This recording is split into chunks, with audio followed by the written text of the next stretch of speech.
Ouais, bonjour les amis. Alors, on va parler aujourd'hui de Palantir. Je ne sais pas si vous connaissez cette boîte, mais elle explose tous les records en bourse. C'est une action dont tout le monde parle. C'est une action qui auparavant était inconnue. Aujourd'hui, elle est beaucoup plus importante que Disney, que beaucoup d'autres entreprises. Vous voyez ici cet article de Forbes. Donc, Palantir, elle vaut 240 milliards de dollars. Elle vaut plus que American Express, 221 milliards de dollars. McDonald's, 208 milliards de dollars. Disney, 208 milliards de dollars. Ça devient la 47e plus grosse capitalisation boursière aux États-Unis. Est-ce que c'est une bulle? Est-ce que c'est justifié? Ou est-ce que c'est du gros n'importe quoi? Donc, comme je le disais, Palantir a explosé littéralement en bourse. Et cette action, elle bat des records. Et la question qui se pose, c'est est-ce qu'on n'est pas en train d'assister à une bulle spéculative sans précédent? Ou alors, est-ce qu'il faut absolument investir dans cette entreprise? Donc, je vais essayer d'y répondre. Donc ici, regardez, le titre Palantir, en 6 mois, il progresse de 405% depuis les plus bas du mois d'août. C'est juste impressionnant. Ce titre, depuis les plus bas de 2023, a progressé de 1600%. C'est une action qui a bondi de 1600%. Le chiffre d'affaires récemment, il a augmenté de 36% pour un chiffre d'affaires de 828 millions de dollars. Rappelez-vous, on avait parlé de la capitalisation 200, ça vaut en bourse 240 milliards de dollars. Ça vend 828 millions de dollars. Alors pourquoi Palantir aujourd'hui? C'est l'entreprise dont tout le monde parle. Tout d'abord, elle est au cœur de l'intelligence artificielle.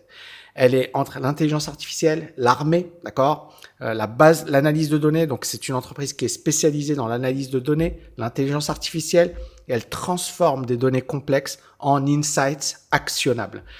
Ça permet également aux entreprises, notamment au gouvernement, de prendre des décisions optimales, d'exploiter des masses d'informations et ça leur permet de prendre des décisions stratégiques rapidement.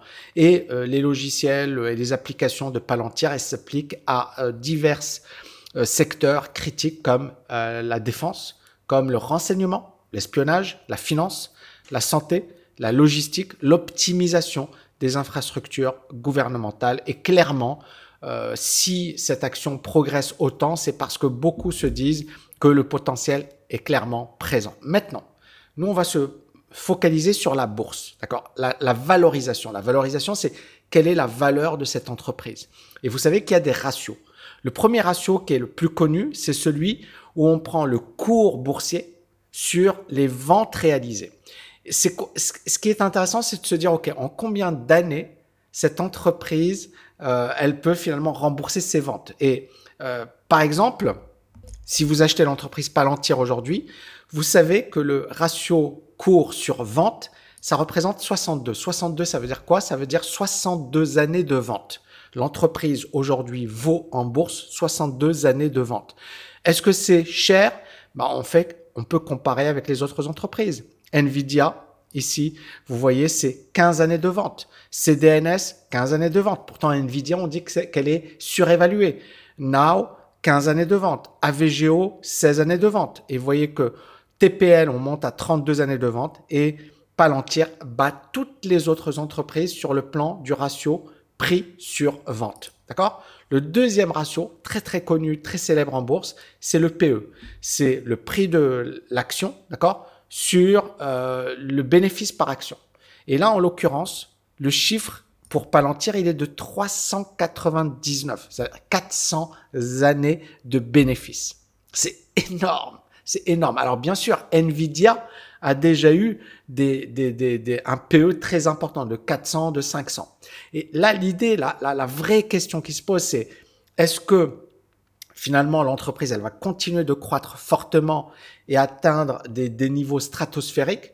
Ou alors, est-ce qu'on est dans la dernière phase d'une hausse spéculative, d'une hausse, d'une bulle, avant un crack? C'est vraiment la question qu'il faut se poser. Et là, quand on compare à Nvidia, le ratio, le PE est de 49. C'est-à-dire que Nvidia aujourd'hui vaut presque 50 fois ses bénéfices, ce qui est quand même élevé.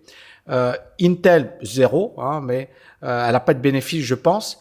Qualcomm, 19,7 et AMD, 111 années de bénéfices. Mais on voit que Palantir est quand même très importante. Alors, est-ce que ça se justifie? Parce que si une entreprise croît fortement, augmente ses bénéfices fortement, ça peut se justifier d'avoir un PE aussi important.